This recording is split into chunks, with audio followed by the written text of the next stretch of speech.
لبيك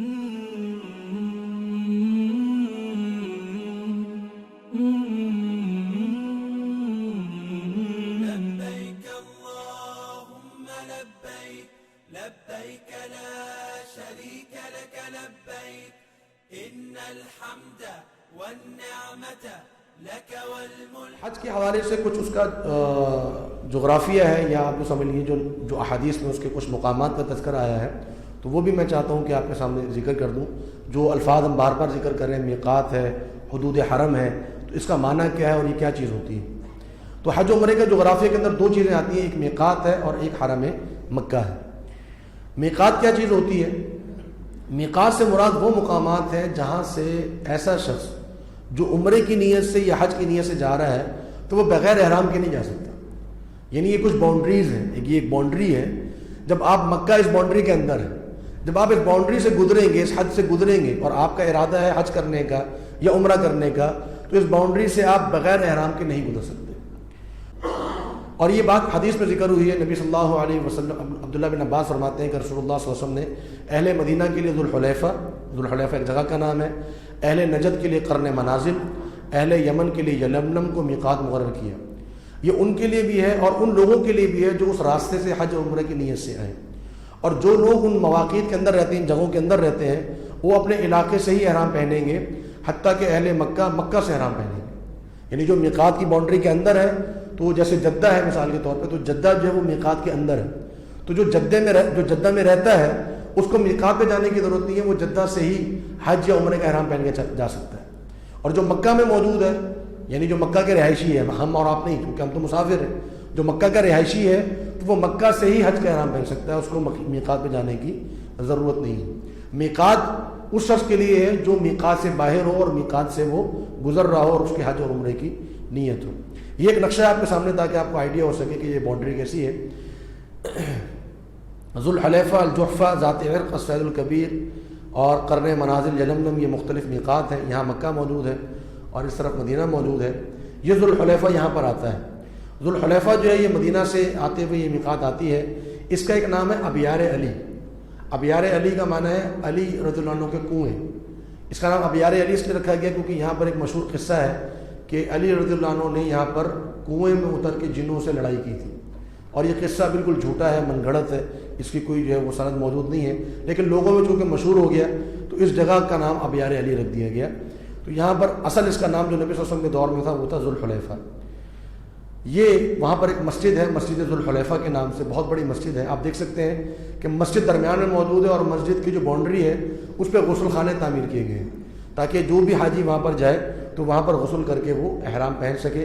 اگر آپ مدینہ سے آ رہے ہو تو بہتر یہ ہوگا کہ آپ اپنے ہوٹل سے احرام پہن کے نکلیں، ذوالحلیفہ میں نہ اتریں، کیونکہ آپ یہ دیکھ سکتے ہیں کہ اس کی چاروں باؤنڈریز جو ہے وہ بالکل ایک جیسی ہیں اور بہت سے لوگ، بہت سی بسیں وہاں پر کھڑی ہوتی ہیں. آپ کو بسا اوقات لوگ بھول جاتے ہیں کہ ہماری بس کون سی پارکنگ میں کھڑی تھی، کس جگہ کھڑی تھی. تو بہتر یہ ہے کہ آپ جب بس وہاں پر رکے تو آپ اپنی بس میں ہی بیٹھے رہیں اور بس میں بیٹھے بیٹھے ہی نیت کر لیں، اپنے ہوٹل سے ہی آپ احرام پہن کر آئیں تاکہ آپ کو کسی قسم کی مشکل نہ ہو.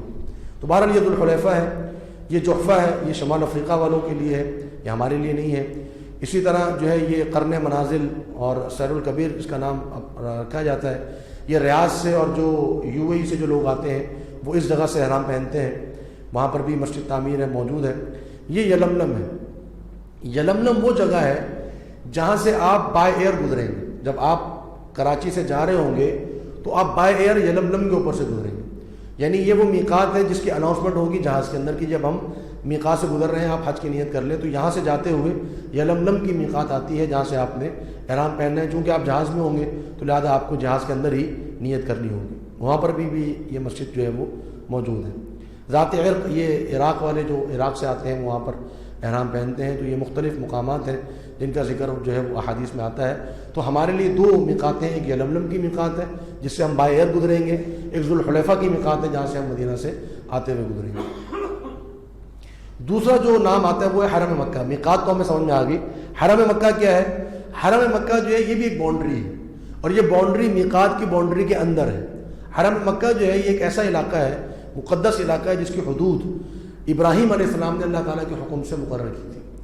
اور یہ نبی صلی اللہ علیہ وسلم نے فتح مکہ کے بعد دوبارہ ایک صحابی تمیم بن اسد مخزومی کو رضی اللہ عنہ کو بھیجا تھا، اور انہوں نے دوبارہ وہاں پر جا کر یہ حدود، یہ جو آپ کے سامنے نشانی ہے، یہ نشانی سعودی گورنمنٹ نے بنائی ہوئی ہے کہ جس سے معلوم ہو سکے کہ یہاں پر حرم کی حدود جو ہے وہ ختم ہو جاتی ہے۔ مکہ شہر جو ہے وہ حرم کی حدود کے اندر ہے، مکہ شہر حرم کی حدود کے اندر ہے۔ تو میقات سب سے بڑی باؤنڈری ہے، اس کے بعد جو ہے وہ حرم کی باؤنڈری آتی ہے، اور حرم کے اندر جو ہے وہ مکہ شہر ہے، اور مکہ شہر کے اندر مسجد الحرام۔ تو یہ مختلف باؤنڈریز اللہ رب العالمین نے جو ہے مقرر فرمائی ہیں۔ حرم مکہ اس کو کیوں کہتے ہیں، حرم کیوں کہتے ہیں؟ کیونکہ اس میں کچھ ایسی چیزیں بھی حرام ہو جاتی ہیں جو دیگر علاقوں میں جائز ہوتی ہیں، جیسے شکار کرنا۔ آپ شکار کراچی میں کر سکتے ہیں، کہیں پر بھی کر سکتے ہیں، لیکن حرم مکہ میں شکار کی اجازت نہیں ہے، شریعت کی طرف سے اللہ تعالیٰ نے اس کو حرام قرار دیا ہے۔ درخت کاٹنا وہاں پر حرام ہے، درخت کی ٹہنی توڑنا بھی حرام ہے۔ بس اوقات لوگ جو ہیں وہ چلتے پھرتے، درخت لگا ہوتا ہے اس کے پتے توڑ لیتے ہیں، بے دھیانی میں، ذہن میں نہیں ہوتا۔ اسی طرح کبوتر ہے تو کبوتروں کو اڑاتے ہیں، تو کسی پرندے کو اڑانا بھی منع ہے حرم مکہ کے اندر۔ اسی طرح وہاں پر لڑائی جھگڑا کرنا، فساد کرنا، تکرار کرنا، یہ منع ہے، یہ ویسے بھی منع ہے، لیکن حرم مکہ کے اندر بالخصوص منع ہے۔ سعودی حکومت نے وہاں پر حدود حرم کی پہچان کے لیے ان پر علامتیں جو ہیں وہ نشانیاں بنائی ہوئی ہیں، جیسا کہ یہ نشانی آپ کے سامنے ہے۔ اس کا علاقہ جو ہے وہ تقریباً 550 اسکوائر کلومیٹر کا یہ علاقہ، یہ ایریا بنتا ہے حرم مکہ کا۔ یہ یہاں پر جو ہے وہ مسجد حرام موجود ہے، اور یہ حرم مکہ ہے۔ یہ حرم مکہ کی باؤنڈریز ہیں جو مختلف جگہوں پر بنا دی گئی ہیں، یہ پورا اس کی حرم مکہ ہے۔ اور مکہ شہر جو ہے وہ تقریباً حرم مکہ کے اندر ہے، کچھ حصہ اس کا جو ہے وہ مکہ حرم مکہ سے باہر ہے۔ منی بھی حرم کے اندر ہے، اور اسی طرح مزدلفہ بھی حرم کے اندر ہے، لیکن عرفات جو ہے یہ حرم سے باہر ہے۔ یعنی 3 جو مشاعر ہیں ان میں سے منی اور مزدلفہ یہ حرم مکہ کے اندر ہے، اور مزدلفہ جو ہے وہ حرم مکہ سے باہر ہے، اور باہر نکل کر جو ہے وہ مزدلفہ ہمیں جانا ہوتا ہے۔ اور سب سے مقدس ترین دن جو ہے، بلکہ حج کا بنیادی رکن جو ہے وہ وقوف عرفہ ہے۔